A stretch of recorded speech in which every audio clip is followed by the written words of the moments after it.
We've all been there, right? Someone just triggers you. Maybe they're hostile, maybe they totally ignore you, or maybe they just bolt the second you try to work things out.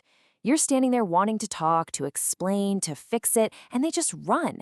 It's so incredibly frustrating. It literally feels like your peace of mind is locked up in a vault and they walked off with the only key.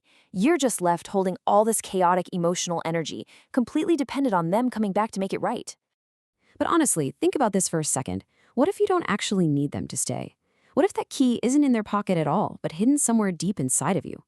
What if this intense reaction you're feeling has almost nothing to do with them and absolutely everything to do with a part of yourself that you've been desperately trying to avoid? So let's dive right into this explainer. The insights we're unpacking today come straight from this amazing book by Debbie Ford called The Dark Side of the Light Chasers. Think of this as our roadmap. It's going to help us understand the nuts and bolts of psychological projection, and more importantly, it'll show us exactly how to take our power back from the very people who trigger us the most. Okay, to figure out why people trigger us so badly, we've got to talk about what the famous psychologist Carl Jung called the shadow. Basically, your shadow holds all the hidden parts of your personality that you reject, deny, or hide. It's the stuff you push away out of fear, ignorance, or maybe just shame. Growing up, we quickly learn which behaviors get us love and which get us rejected. But those unacceptable traits, like anger, selfishness, or arrogance, they don't just vanish. We basically stuff them into this invisible, heavy bag that we drag around behind us, pretending they don't exist. But, as Ford explains in our source material, these repressed traits, they carry a massive amount of hidden explosive energy.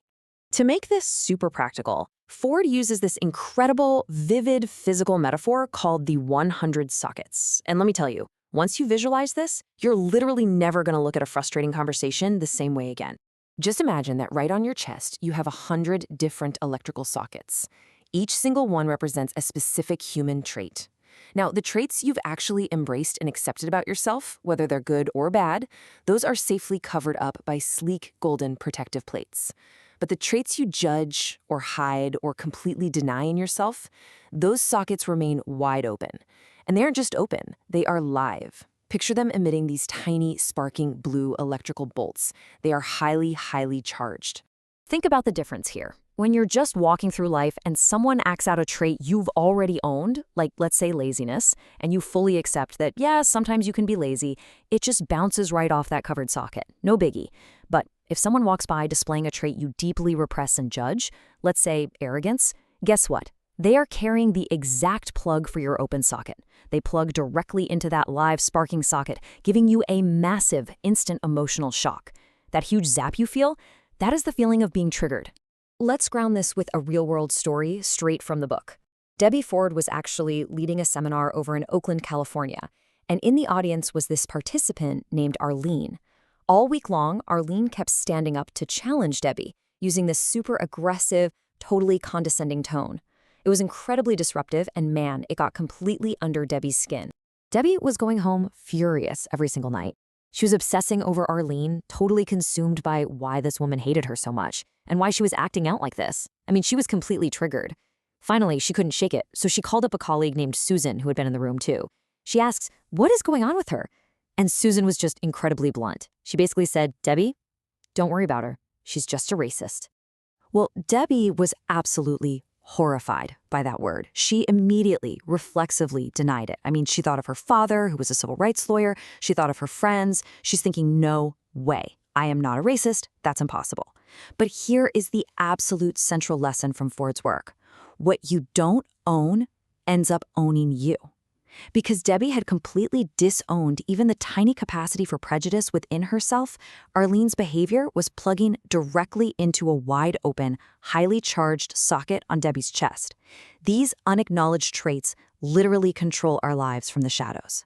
So the absolute game changer is how Debbie handled this. She didn't confront Arlene, she confronted herself. That night, she went through a real dark night of the soul. She sat all alone in her bathroom, right in front of the mirror, in the dark, and she forced herself to face her own hidden human capacity for prejudice. She wept. She forced herself to repeat the words, "I am a racist. I am a racist." She just kept saying it over and over until that deep, visceral shame finally started to dissolve.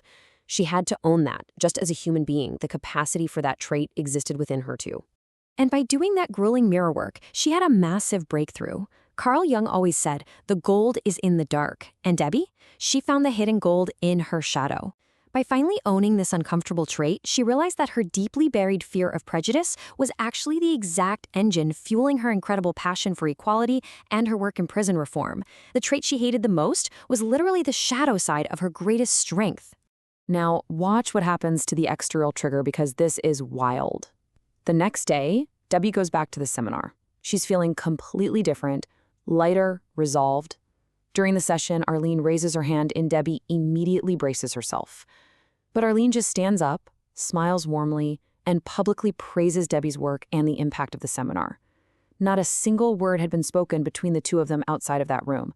But because Debbie had owned the trait internally, a golden protective cover basically snapped right over that open socket.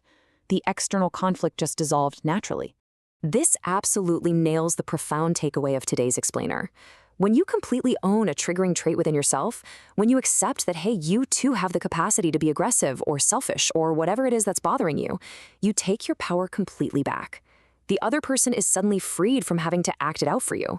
You don't need them to stand fix it anymore because they aren't holding the key to your peace. You are. So, I want to leave you with a question to really chew on today.